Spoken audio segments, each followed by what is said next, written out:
Ryan Reynolds here from Mint Mobile with a message for everyone paying big wireless way too much. Please, for the love of everything good in this world, stop. With Mint, you can get premium wireless for just $15 a month. Of course, if you enjoy overpaying, no judgments, but that's weird. Okay, one judgment. Anyway, give it a try at mintmobile.com/switch. Upfront payment of $45 for 3-month plan, equivalent to $15 per month required. Intro rate first 3 months only, then full price plan options available. Taxes and fees extra. See full terms at mintmobile.com. Hi sailors, it's time for a new podcast. This time we're talking to David Thoreson, the accidental explorer who has been sailing in the cold stuff for years. He has vast experience from the Arctic and especially the Northwest Passage.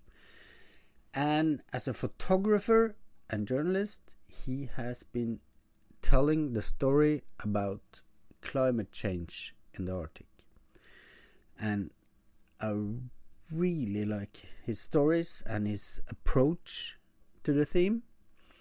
So please take an hour, it's pretty much an hour, this podcast, to listen to his stories. And if you have any feedback, please get back to me. You'll find my contact information at explorenorth.no, and please check out David's homepage and his TEDx talk. I will publish his homepage on the text to this podcast, so you can just click it, and maybe you can even buy his book. So enjoy. Hi and welcome to yet another podcast. This time we're taking a short, or actually a big leap across the Atlantic over to the US, and quite a bit into the US, aren't we, David? Yes, we're in the Midwestern U.S. where I grew up lake sailing. There's a lot of Scandinavian sailors around here who settled in this area in the upper Midwest and all these glacial lakes. So that's where I live. Yeah, but because when people hear about the Midwest, they don't automatically think about sailing, do they? No, they don't think about sailing, and it's something that I've actually battled throughout my career because they always ask me, what on earth are you doing out here sailing around the world when you're from Iowa? Yeah. And I keep reminding people that we have a lot of lakes in this northern tier of Iowa and also up through Wisconsin and Minnesota, around the Great Lakes area. And there's quite a few accomplished sailors in this region that have not only become great dinghy sailors and champions, but also have gone cruising all over the world. Yeah. But was it the dinghy sailing that attracted you to venture out into the big ocean, or was it something else? Well, I grew up dinghy sailing and sailing small boats from the time I was a little boy. But my grandfather was also a sailor, and he had a big library that was full of nautical books. And I used to sit and kind of pick through them and look at the pictures and dream about going sailing around the world. So when I was out in my little boat sailing on the lake as a kid, I was also dreaming about sailing off to far off places and exploring the world. Yeah. And when you say going out on the ocean and sailing far away, you ended up going quite far away, didn't you? On your, I'm not sure if it was your first trip, but you went quite a long way south. Yes, I had done a lot of adventures, rock climbing and mountain biking and long, I spent a year on a bicycle riding around the U.S. and Canada, some 10,000 miles. So I was kind of used to journeys and adventures and living pretty simply. But I still had that dream to go sailing. And so the funny thing about my story is I met a Swede, and a farmer from southern Minnesota who ended up being a very, very successful ocean voyager named Roger Swanson, who owned Cloud9.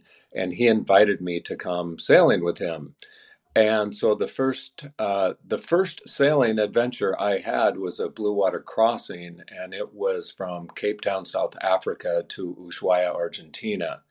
So that was 6,000 miles on my first time out. It was about 40 days across the ocean, and I just absolutely loved it and just wanted to keep on doing it. Yeah.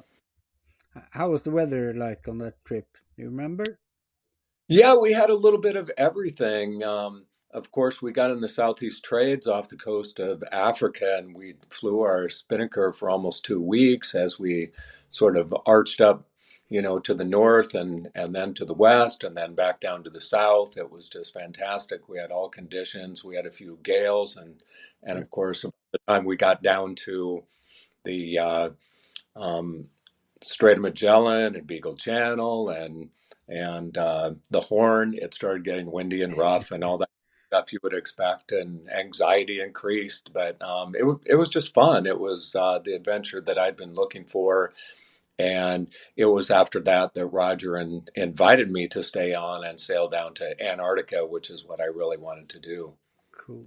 Did you actually go around Cape Horn on your first offshore experience just to do it, or did you?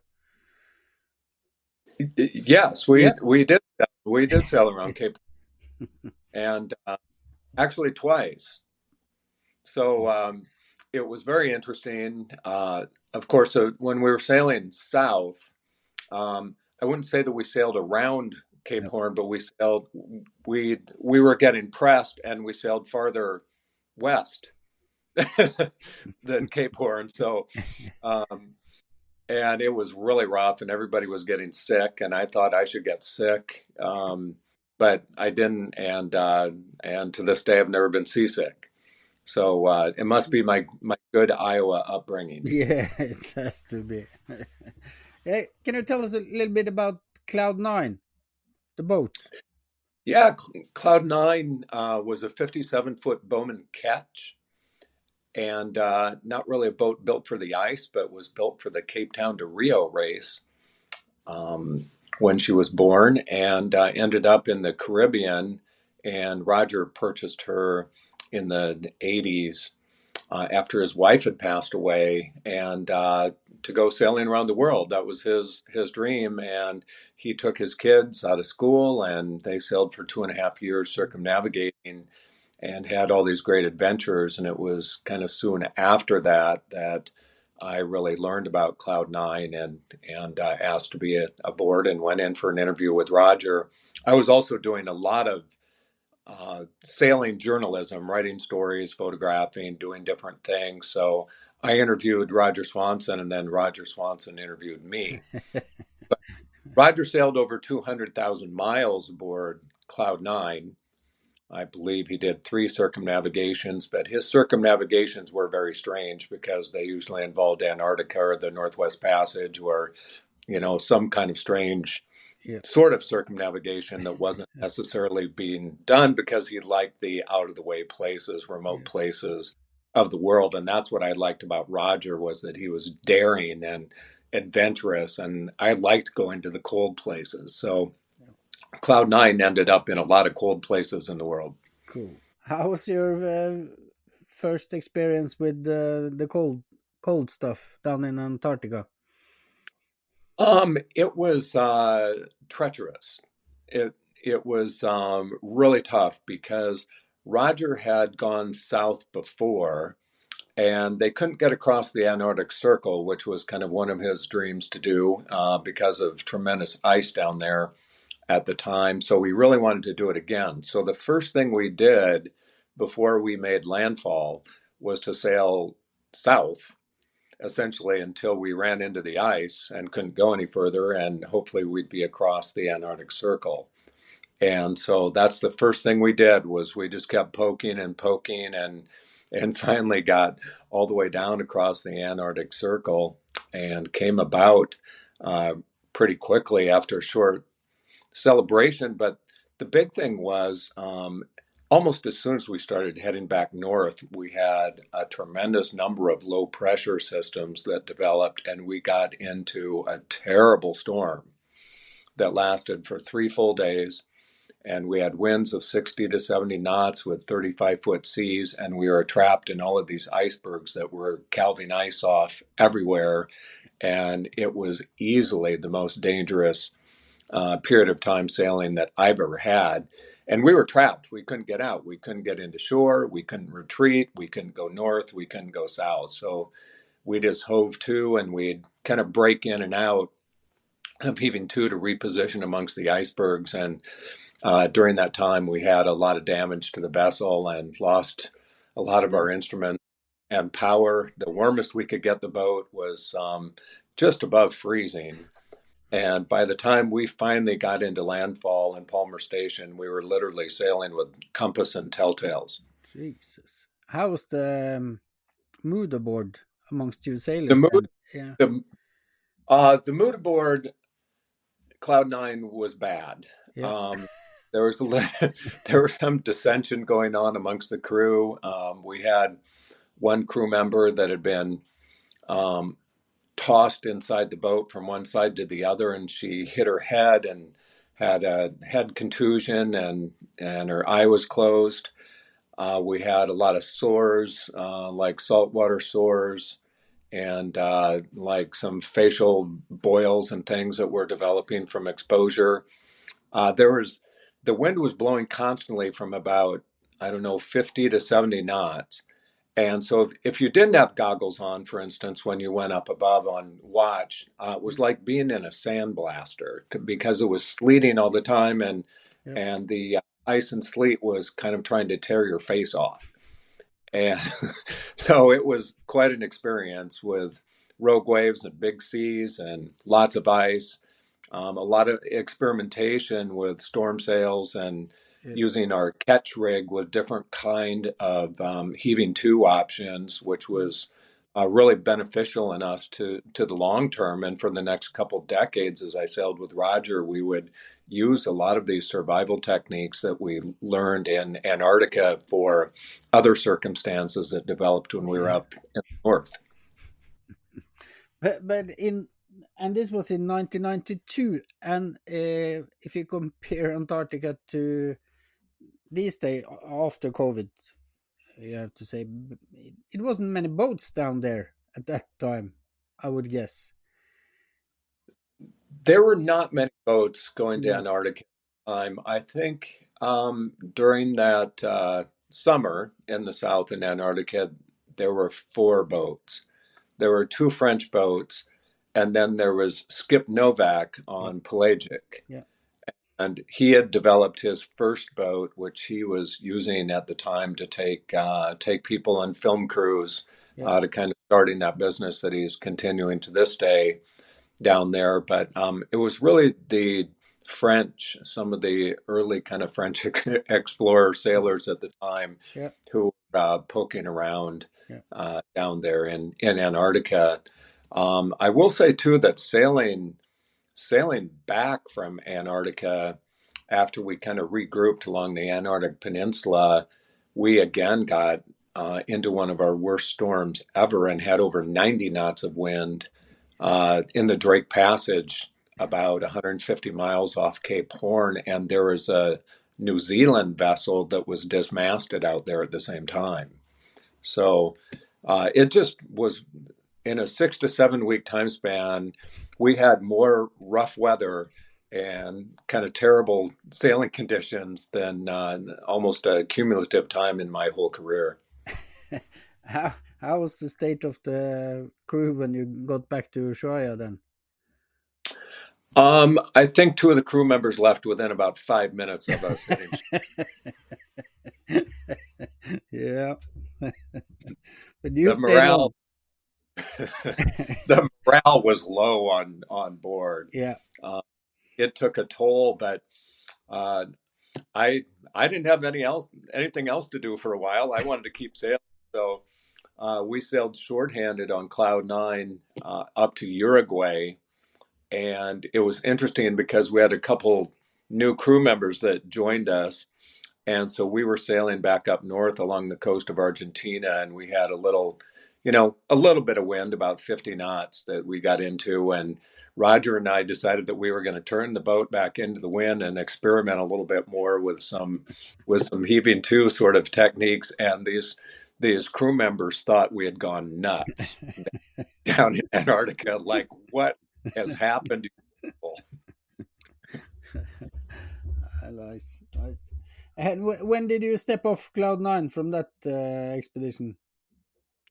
I got off in Punta del Este in Uruguay, Yeah. and I wanted to do some trekking around in the Andes and some different things in South America. So I had my backpack, and I stashed some things, and took off with my backpack and went out for some more adventures at the time. Cool. But 2 years later, you're back. Yes, we had already talked about, Roger and I, we were actually sitting in the harbor near Palmer Station in Antarctica, and we'd just been kicked around in that storm. We hadn't even recovered yet from any of that. And Roger started talking about going north and what was next and the Northwest Passage and kind of planting the seeds to explore the west coast of Greenland and Baffin Bay, and then maybe poke around into the Northwest Passage and see how far we could get. The idea was to go to Resolute kind of as a goal and sort of explore that northern tier of the Northwest Passage and then see what the ice conditions would be like if we could proceed. So we made a plan to, well, first of all, Cloud 9 needed some repairs. So Roger kind of took it easy after the 92 experience and sailed north to some warm weather locations and repaired Cloud 9 and got her ready for 94. And then in the summer of 94, I joined Cloud 9 again, this time in Lunenburg, Nova Scotia. And we would sail, kind of poke around and gun coal in the Canadian Maritimes and go all the way up to St. Anthony, Newfoundland. And that's where we would make our journey across the North Atlantic with the icebergs. You have to duck south and get out of that iceberg alley that's there coming out of Baffin Bay, and then start your journey north up the west coast of Greenland. So that's how it all started in 94. And 28 years later, I'm still sailing in the Northwest. So that's pretty fun. Yeah, but when you're sitting down on Palmer Station in Antarctica, deep down south, and you've just been through pretty frightening experience, and you're discussing the next expedition to another part of the world that's pretty extreme too. I know sailors are famous for their short-term memory because they keep on going to the next, regardless of what have happened. But at what point did you realize that you were a high latitude sailor or a sailor?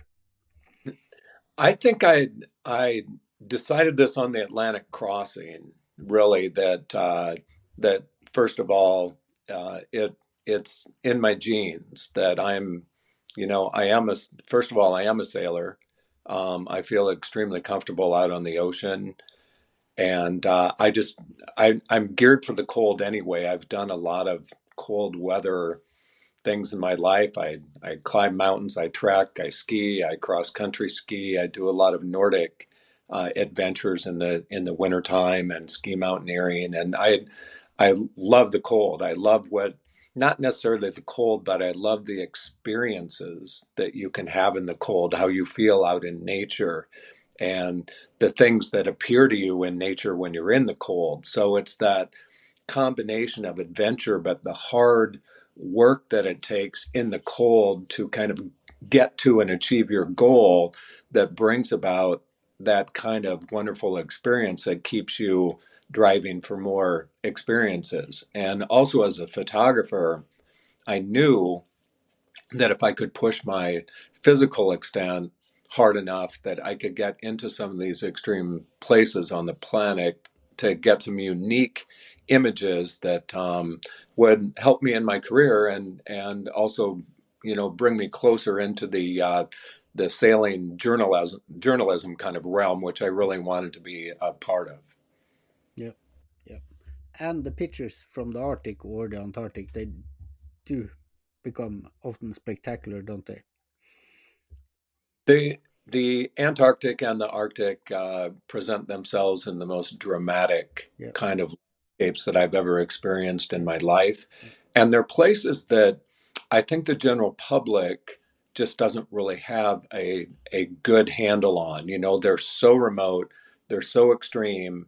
And I think people's idea of what it is like there is very challenging to conceptualize. So I think these real world stories of us that are going off to these faraway remote places and coming back and telling them are super important to people understanding the polar regions and also what's happening with the issue of climate change and how these polar areas are changing so rapidly. yeah. Because and with the changing ice conditions and the climate, and yeah. Because in 1994 on Clyde 9, you didn't make it through the Northwest Passage, did you? We did not make it through the Northwest Passage in No. 1994. And at the time, uh, climate change was just beginning to be discussed really 3 decades ago. I mean, it was being discussed in scientific circles, but it wasn't really a topic that was out there in the general public at the time. And so my interest when I went up to the Arctic in 94 was to kind of explore the environment, to take and document photographs, to learn about the region as much as I could, meet local people, hear their stories, and just kind of generally understand the North better, gain an experience where I could come back with a better understanding. And if we happen to get through the Northwest Passage, that would be great. Yep.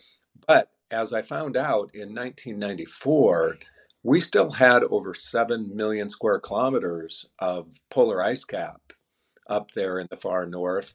And so the ice conditions in the Northwest Passage were very different from what they are today. And we got trapped in the ice and blocked by the ice and nearly squished by the ice. And, every way that you could be trapped in the ice, we were trapped in the Yep. ice. We had a very rough experience. And we lost contact with our French partners that we were with, a little boat named Back of the Moon. Okay. We were the only two sailboats in the Northwest Passage that year. So in 1994, there were exactly two boats and 9 people in the Northwest Passage. And obviously that has changed now quite a lot. Yeah, yeah. But when you came back again for the second attempt, 13 years later, it was a quite different story, wasn't it? 13 years later was amazing. And when I'm talking to people about this and the Northwest Passage, you also have to pair it with what was going on at the same time between, say, 1994 and 2007 with the advance of technology. And so the fact that I now had access to what had kind of been siloed knowledge that was more or less in institutions and universities across the planet about climate change was now readily available. And I could get all the ice charts, I could get all of the research findings that universities and institutions were publishing. And I'd started keeping track of the ice records and what was going on with the steady decline in the amount of ice in the north. And so climate change had now permeated the discussion across the planet. This was a big issue. But a lot of people were questioning this data and scientists. So this kind of cycle of climate denial had started. And so I thought part of my mission to go back in 2007 was to ground truth what the scientists were actually saying about climate change, to be kind of a boots on the ground explorer. Yep. And I could blog about this. I could write and photograph about what I was experiencing. And in 2007, I didn't realize it until later, but I was actually seeing one of the major tipping points in Arctic history where there was a record loss of ice in the Arctic region, and we sailed through the entire length of the Northwest Passage from east to west and never touched one piece of ice in the process.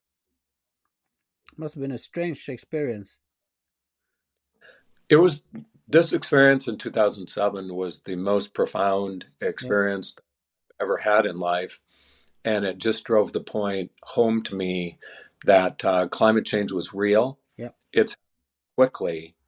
And, if a Midwest boy, from Iowa can be the first, American sailor to kind of sail through the Northwest Passage, east to west, that something was changing up there. More boats were going to be coming. The area was opening up, and I was reporting on it, and it changed my life, really. And within a year, I was speaking at the World Science Festival in New York City, along with some of the top climate scientists and others around the world. And that's kind of been my career since, is trying to educate um, the kind of populace, more or less, about this issue in terms that are understandable, instead of charts and graphs and all the things that scientists kind of use, just by telling real world stories about going off to sea with a farmer and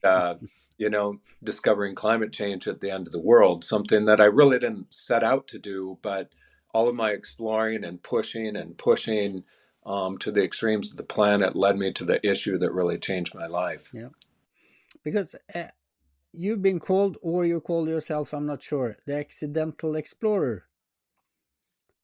Yeah, the accidental explorers I think it's a pretty fitting term, because there's not really any or very few explorers from the state of Iowa where I live. It's kind of far country, and there's a few lakes on this northern tier, as I discussed.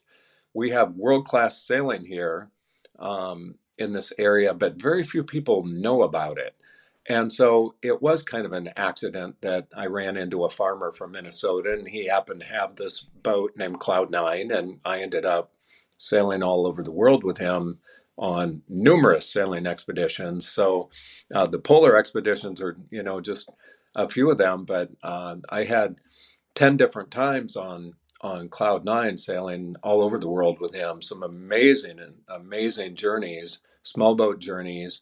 And so these are the stories that I tell to people, and I speak to anyone. I'll speak to conservative audiences. I go out into farm communities. I speak with the Iowa Humanities Program, so I'll end up in a little farming community telling my story to some folks who may not even believe in climate science. But I just try to relate the fact that, I'm just a small town kid. I don't really have any axe to grind with anybody, or some agenda that I'm pushing. These are the experiences that I've had in life that have changed me. Cool. And in 2009, I actually have that book, Around the Americas. And I really enjoyed it. I had it for, 10, 15 years. Yeah, really like it. But you joined that expedition as a photographer or journalist.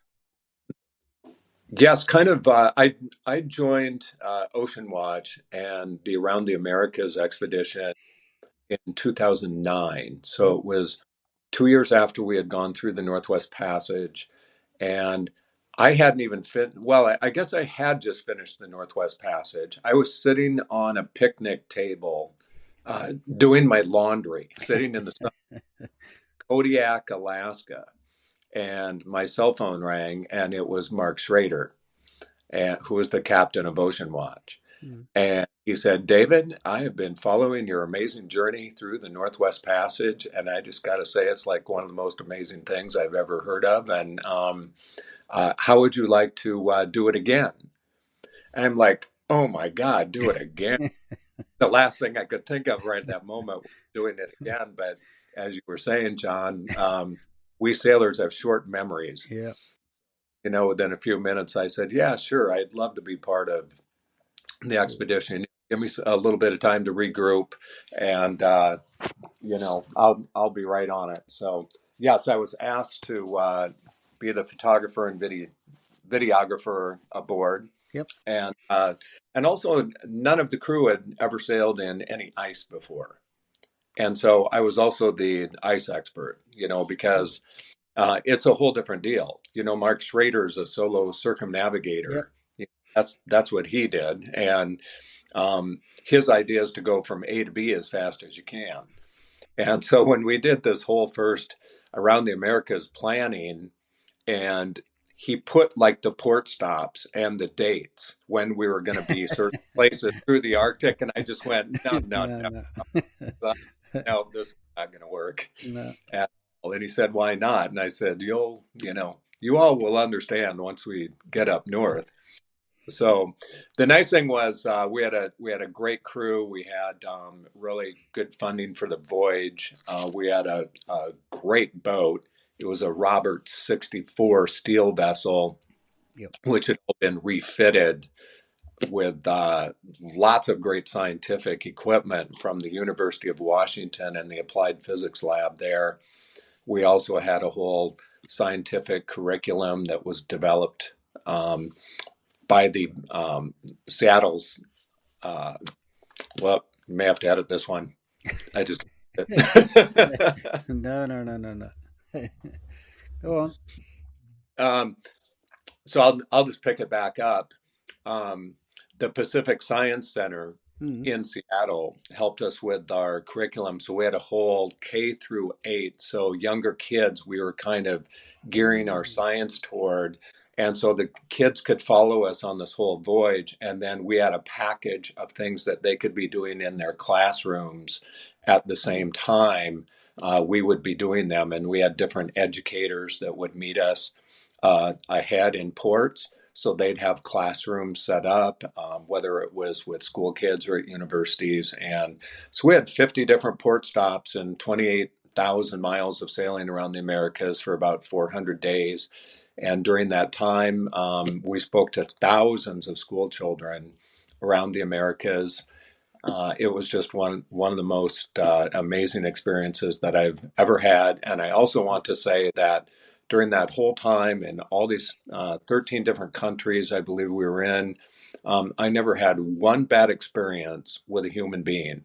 So it reinforced my feeling that I have just about the human race, that, all in all, we're pretty good people out there in the world. We all just need to get along a little bit better. Yeah. We can do it. But maybe it helps to arrive in a sailboat and have a vision about what you're doing. I think so. It reminded me a lot of when I was doing my bicycle touring, because when you arrive in town or someplace, you're on a bicycle and you have all your panniers and camping gear and all this stuff, it doesn't matter who the person is. They just come up to you and say, "Where are you going? What are you doing?" And you can immediately start up a conversation. And when you come in a sailboat, it's similar. You arrive and people are curious. You don't really even have to start the conversation. It just starts itself. Yeah. And soon you're just conversing with people, whether it's on the pier or in the classroom, in the community. It's just a wonderful experience. And that's why I like cruising sailing so much. And, of course, the high latitude sailing is kind of my specialty and something I love. But I decided long ago that I really like cruising sailing better than ocean racing, because I like to stop and talk to people. That's really what I enjoy doing so much. And I thought, if I'm just racing around the world, I'm not going to get that experience of really doing the deep dive into communities and making new friends and learning something about that region of the world in which I'm in. No. But speaking about racing, because the Northwest Passage, that's pretty much a race, isn't it? The Northwest Passage is a bit of a race. And it's something that I have very mixed feelings about, because I've sailed by many places that I've wanted to stop and spend some time. And especially in that 2007 time, because of our 1994 experience when we were trapped in the ice, Roger Swanson had said in '07 that this is not going to be a pleasure cruise. No. It was really like a passage. Yeah. It was passage making, and you just have to you set up your weather windows. You kind of look at what's doable within a kind of short range of time, and it's just A to B, B to C, C to D, and you just keep advancing, advancing, advancing as you can, and you work these weather windows, and you have bailouts along the way if you need it. But obviously in '07, we did not need that. We did a little bit in 2009. We had a little bit of ice in Amundsen Gulf area when we were on watch. And that's the nice thing about, having been there before. I had a whole Northwest Passage guide written about the Northwest Passage. So I know many of the anchorages and various little bailouts that you can stop if you need shelter along the way. But yeah, and it relates again to this time when I was just up there in September. I got called into this voyage on Polar Sun, which was a National Geographic voyage. It's going to be a cover story for National Geographic. Cool. And they had been trapped in the ice earlier in the summer. I'd been doing some consulting with them April, May before they left, and sent them my guide and talked to them quite a lot about the strategy. They ended up doing our same voyage that we did in '07 down Peel Sound, the way through Joa and Cambridge Bay, and then out the West End, which is also the same as Raoul Amundsen's expedition, which we can talk about in a little bit. But anyway, they got stuck in the ice about halfway down to Joa Haven in this bay named Paisley Bay. And it was just an unfortunate circumstance where there was a gale forecast from the southwest, and they took shelter in the bay in the southern arm. And the wind veered quickly to the west and then the northwest, and it blew ice into the bay and trapped them. And they were in this harrowing situation for 10 to 12 days, and they couldn't get out. And another French boat was in there with them, and their boat was damaged. They almost lost their rudder getting out of there. They were getting pressed against the shore and had to go out in really shallow water. So it was a bad experience. Long story short is a couple of the crew members left the vessel, left Polar Sun, Cambridge Bay. They did, film crew. They did some exit interviews, and they were late for other assignments, and there were things going on, and they said, "Sorry, we're out of here," and it left them shorthanded. So I got a call on the sat phone from Mark Sinnott, who's the expedition leader and owner of Polar Sun, and he's like, "David, is there any possible way that you can get up here and help us sail this boat out of here?"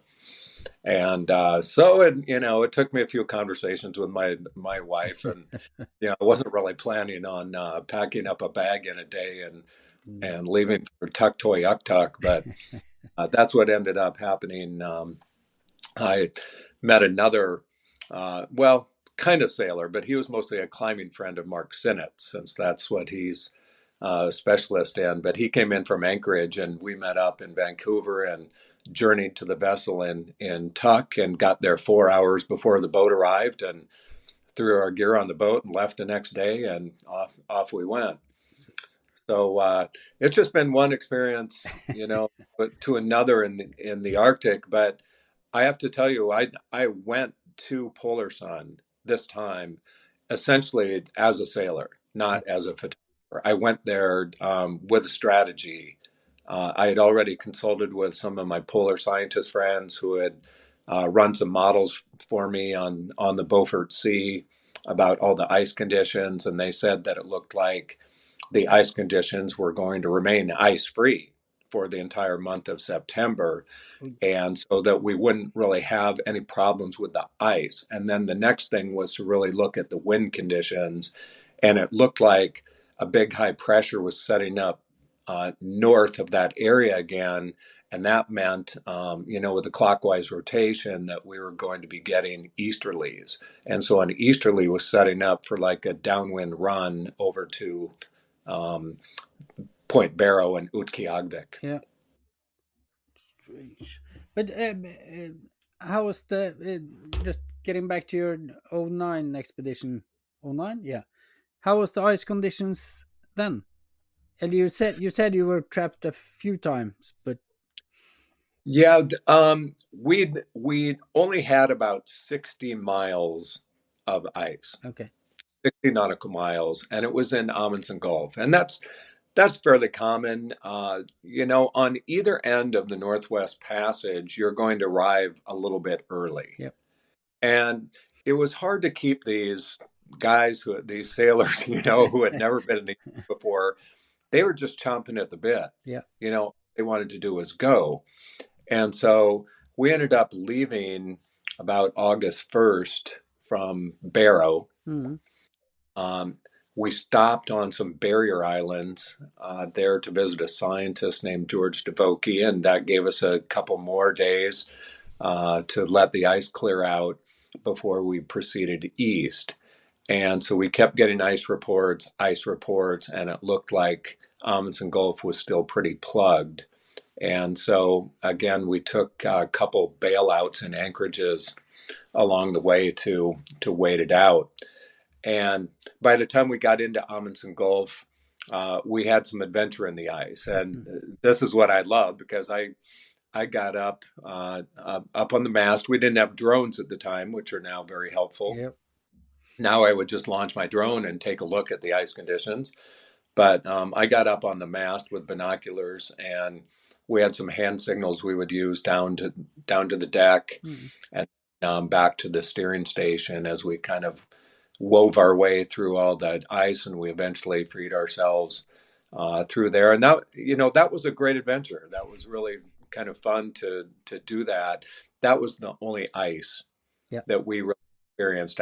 After that, we sailed into Cambridge Bay, ice free, and then we ended up going through Bellet Strait and out Prince Regent Inlet at the time. So it was a little different route, but we wanted to go through Bellet Strait, which was great for me. It was the first time I'd done that, and that also got us, because we were circumnavigating North and South America.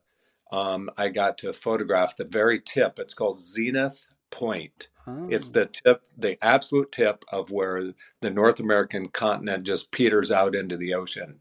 So that was kind of a really neat experience to be able to both sail around Cape Horn and then also farthest north point of the North American continent. And so that was really special. Yeah. And then from there on, once you get out into Baffin Bay, there's no more sea ice that time of year, but the danger is starting about September 1st, you start getting a night again.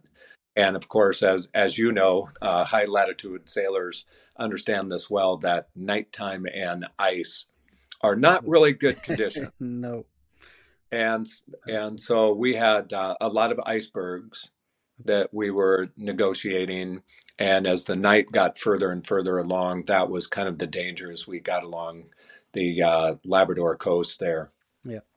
Did you get any chance to make some stops along the way? Did you manage to ease them down to visit the communities? We did have a lot of nice stops in the communities, and we even had our educator on board for a while up north. Cool. We got to know some of the other boats that we were with. Yep. And the crews, and we spent a lot of time with them within the communities. It was really fun to be able to both present in some of these communities and have our educator there, and also take part in some of the local, some of their cultural activities. Yep. To be able to just kind of sit and listen to conversations and learn about local cultures, whether it was in Alaska or Canada. We didn't stop in Greenland this time, but the numerous stops in the Canadian Arctic, which were just really special. especially in Joe we got to spend some time with many locals there and interview different people, including a few folks that claim that they're Raoul Amundsen's, relatives there. Yeah, he So must have been pretty active there. I think he was very active there in a couple of years. Yeah, for sure. Yeah, And I think maybe a few other the crew members were too. But I suppose if you're iced in for the winter and you yep, speak the language and you're sort of becoming a local, yep, those opportunities are there. They yeah, present themselves. That it happens, and there's a lot of local customs that allow that to take place. yeah, So it's a different kind of environment there, and the same thing can happen in Greenland to this day. You have to be very careful in certain parts of the country with local customs there. You can get yourself in trouble very quick. yeah. And Amundsen also taught a lot of stuff that he used on his South Pole expedition, didn't he? In Oh, um, in the 2 years he had to spend up in the Arctic. yes, I talk a little bit when I do present about, say, the difference between how the British were exploring the polar areas and how the Norwegians were. Mm. And, I go back to, really, really sort of my exploration heroes in the high latitudes, which, are Nansen and Amundsen. Yep. So I look at Nansen being really sort of the father of modern day oceanography and how he incorporated science within his expeditions. And then, of course, Amundsen also taking a lot of scientific instrumentation with him to look for the geomagnetic North Pole and such. So I really started understanding by reading a lot about those very famous explorers that science was such an important and critical part of being a successful explorer. And that's kind of how I started trying to frame my career and my life Yep. was kind of based on how they were doing it. And so that's where the science, the education, the storytelling, a lot of the things that I've been doing are really based on those two explorers. Yep. Um, as far as Amundsen, I mean, I really look at how they went through the Northwest Passage as the model for all of us. Yep. Instead of like the Brits, who are just taking old military vessels, like with Franklin, let's say 129 men. Yeah. Are you kidding? Two big vessels that Yeah. weren't built for the ice, and so they had boats that weren't built for the ice. They had too many men. They had poor food, and they had bad clothing. Yeah. You I would say a typical British expedition. Yeah. You Pretty much. like, let's just suffer. Yeah. You They also refused help from locals who offered help. Yeah. Folks who had food that they were offering, for instance, and they didn't want to eat the raw food, right? Because that's what savages ate, Yeah. right? Eskimo literally means eater of raw meat. Yeah. You know, that was a derogatory term.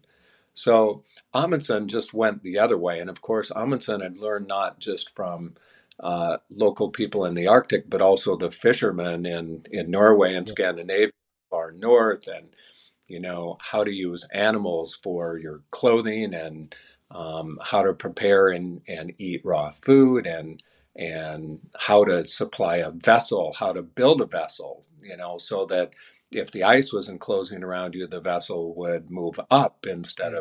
of being trapped and sink, for instance. So all of these things were incorporated so well into what both Amundsen and Nansen really were thinking at the time. And so I really think that those guys wrote the book on polar exploration, and I think all of us are just kind of following in their footsteps, so Yeah. to speak. Yeah. Definitely. Definitely. How talking about the Arctic, how you've been up there now for 4 times at least? How Yeah, 4 times, and I've sailed across the Arctic Circle 7 times now. Right. Yeah. Uh, Now, I understand where you live in Norway. That's not quite as big a feat because you're pretty close to the Arctic Circle. But oh, I'm a. I can tell you, living here in Iowa, that's a pretty big deal to get to and sail over the Arctic Circle. No. It's a few hundred miles from where I live too. So, it's how do you view the changing of the Arctic? It's the Arctic is just amazing. I'm so fascinated by the Arctic in so many different ways, but the the changes in ice conditions up there are so dramatic. And so I've been thinking a lot just about my voyage this summer up there on Polar Sun. For instance, here's, you know, two conditions that I noticed. The ice in the Beaufort Sea is staying offshore longer. And so the freezing of the Beaufort and the Chukchi seas is coming later into the season. And that's allowing for later season navigation, which means for us, like in times even like 15, 20 years ago, you may have been trapped along that coast, just like Amundsen got when he was trying to sail out of there and he ended up at Herschel Island with the whalers because they couldn't get out of there because the Bering Sea had closed up. And so that slot, that lead, all the way out to that western end of Alaska is now staying open longer. So that's number one. Number two was we ran into Typhoon Merbach. And so this was a typhoon that had developed north of Japan in the North Pacific. And it re-intensified because of the warming waters of the Pacific and also the warming waters in the Bering Sea. And this allowed the typhoon to get amplified and re-energize. And it came into the Bering Sea and proceeded to wipe out 1,000 miles of Southwest Alaska shoreline while we were sailing south into that area. And so this is another big change, is that the storm season is arriving earlier. Yeah. And they aren't used to having any kind of big storms like this early in the season. And it's before the freeze up of that area starts. And if you have freeze up, then you have sea ice that can buffer these storms. Yeah. Well, they ended up with 50-foot seas in the Bering Sea. So what, 13, 14 meters kind of seas, and an almost 4 meter storm surge. Ooh, and that's And and so it really wreaked havoc with all of these villages, including Nome, which we were trying to get to, all through that area in Alaska. And it would have been really, really big news had not Ian happened in Florida. of course. But Yeah. the same thing happened in Florida that happened in Alaska, in that the warming waters are amplifying the storms. And especially once they get right near shore, the forecast that might be, say, for a Cat 2 hurricane, once the storm gets over that super warmed water, amplifies the system. And it might ramp up to a Cat 4 or Cat 5 just within a couple of hours and cause a lot Yeah. more damage. And so that's what I noticed. My two takeaways are the season is lasting longer Yep. in the Arctic, the navigation season, and the storms that are happening in that region of the world, just like the Canadian Maritime saw about the same time. Newfoundland got hit pretty hard Yeah. by another lingering hurricane. These are big changes that are happening as storms move farther north in the warming waters. How do you see the sailing boats or the smaller vessels going through the Northwest Passage in the coming years? I think that we're going to continue to see all types of vessels and expeditions. I mean, I had a friend who was trying to stand up paddleboard through the Northwest Passage. I mean, everybody's trying to do something in the Northwest Passage. It's like I had an old explorer friend of mine that, he was joking about, all of the major first things that you can Yeah. do, with high latitude stuff, first to the North Pole, first through the Northwest Passage, all these things. Well, they're kind of all gone. So I guess now, um, stand-up paddleboarding would be a first, but he said he wanted to be the first person to roll a barrel of potatoes across Antarctica. Yeah, someone's got to do it. There's just not a lot of first left in the world. So No. but um, just like with any other summer, there were a lot of small boats going through the passage of all types from all nationalities. Yeah. I don't know what total will end up. It may be a little less this year, but we've had as many as what I think 32 boats that have gone through the Northwest Passage. And the interesting thing is, John, you'll like this statistic. There have now been more sailing vessels that have gone through the Northwest Passage since our voyage on Ocean Watch in 2009 than in the whole previous history before 2009. Whee. So really, just in 13 years, Yeah. uh, there have been more vessels go through. So we're seeing this happen. We're seeing cruise ships. We're seeing all kinds of Yeah. vessels now. And again, this poses a lot of threats too, because these communities up there are not built for tourism. No. They're not equipped for a cruise ship to come through. They're dry communities. There's no alcohol. There's no drugs. There's no anything going on. There's no hospitals. There's no infrastructure. No truck. They're just Yeah. not ready for hundreds of people to be roaming around in these communities, especially in this time of pandemics and such. So I kind of worry about the far north and how things are going to continue to develop up there and change as more tourism starts happening in the north as these areas open up with less ice. Yeah. No, it's some scary thoughts. But we're getting close to an hour here, actually. Oh, so much fun Yes, talking so about. much fun to talk about. But Yeah. you've written a book, Over the Horizon. Yeah, I have. It's a book I thought before I went off and do something else in life that I kind of needed to do, like a pictorial memoir and write my stories, and I think it's a really good book. I'm very proud of it. Yeah. Sort of my story about the Arctic and my feelings and philosophy and who I've been inspired by. Yeah. People like Roald Yeah. Johnson and such. So I'm glad I did that. I'm working on some new things currently, and one of the projects that I hope that I can be involved in is Gate to the Arctic. And Yeah. I feel akin. I met Martin Ha years ago. In fact, on the 2007 voyage, when we were in the harbor in Upernavik, Jotun Arctic was there. Jotun Arctic was there, of course. It Yeah, was. you Yeah. got it. So Knut Espen and Yeah.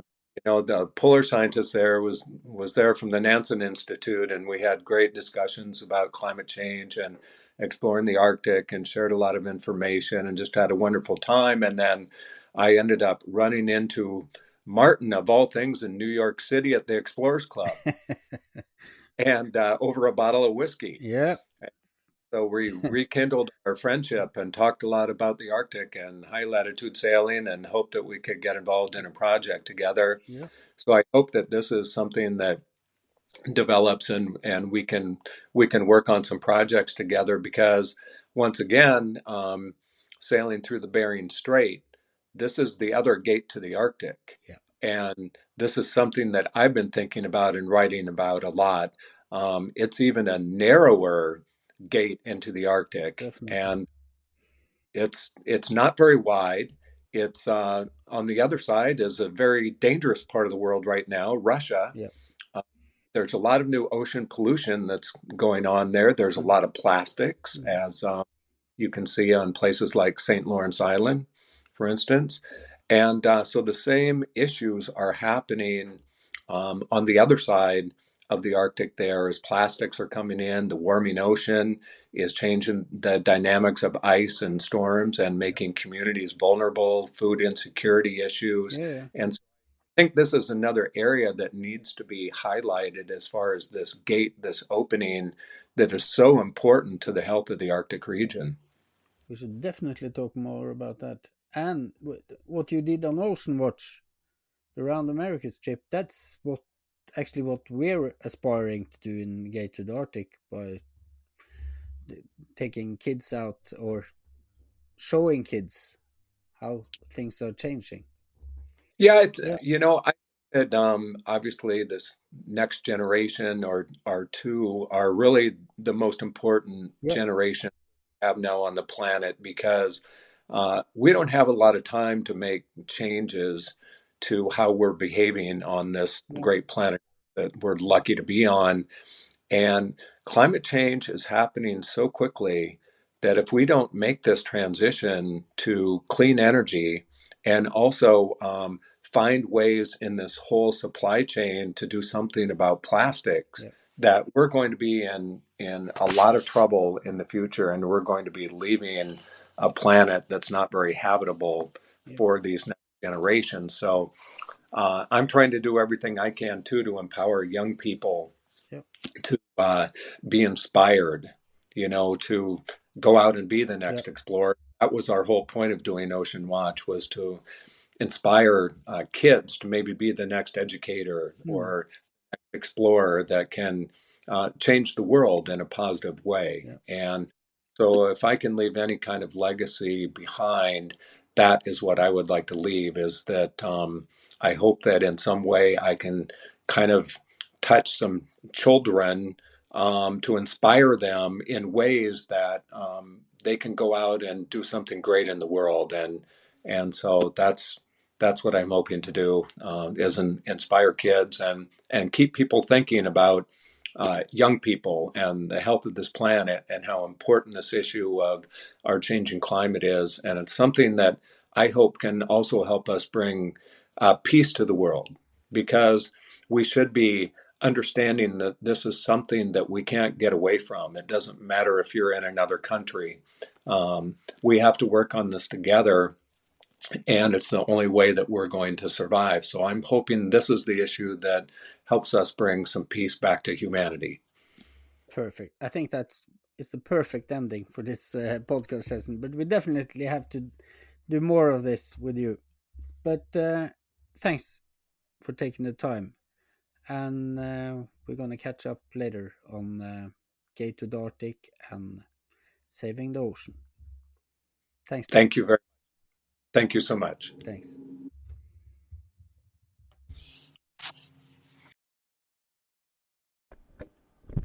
Hi guys, thanks for listening to this podcast. I hope you found it interesting. If you want to know more about high latitude sailing, I can highly recommend, without blushing, the book I wrote together with Bob Shepton, High Latitude Sailing, Self-Sufficient Sailing Techniques for Cold Waters and Winter Seasons. You'll find it on Amazon, on explorenorth.no. You can follow the link to buy a hard copy. And there's also a lot of other books there that you might find interesting. Other than that, keep on sailing, guys.